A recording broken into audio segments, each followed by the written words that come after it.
የመደመር መንግስት ፍልስፍናዎች መደመር ለኢትዮጵያ ፈውስ የሆነ መድኃኒት የሆነ እሳቤ ነው። ከውጭ ጠባቂነት ይልቅ ሀገር የራሱን አቅም እንዲጠቀም ወደ ማድረግ የተሄደበት ያለው ርቀት ነው። ኢትዮጵያን ይችላሉ ማለት ነው። እውቀት አላቸው፣ ሀብት አላቸው። የተያዙ እቅዶችን ማሳካት ለሀገር ያላቸው ወሳኝነት እንዴት ነው የሚታየው?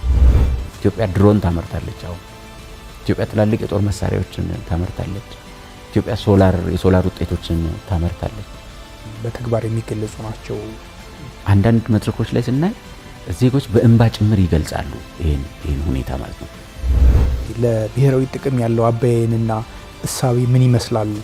ሀገር የሚቆመው ውስጡ ሰላም ከሆነ፣ ሀገር የሚዘልቀው ውስጡ ሰላም ስለሆነ፣ ለዚህ ነው በኢትዮጵያ ውስጥ የሚታዩ ሰላምንና የዜጎች መረጋጋትን ሊያደፈርሱ የሚችሉ እንቅስቃሴዎች በሙሉ እኛ የምናየው በብሔራዊ ጥቅም ላይ የመጣ ብሔራዊ አደጋ።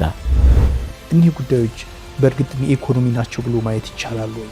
የባህር በር ለኢትዮጵያ የተረጋጋ ሀገራዊ ዴሞክራሲያዊ ስርዓት የመገንባትና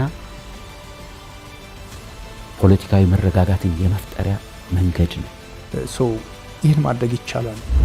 ለዚህ ደግሞ የመደመር መንግስት ኃላፊነት መውሰድ አለ። ፐብሊክ ሰርቪስ አገልግሎትን 100% ማሳካት ይቻላል ተብሎ ተቀምጧል።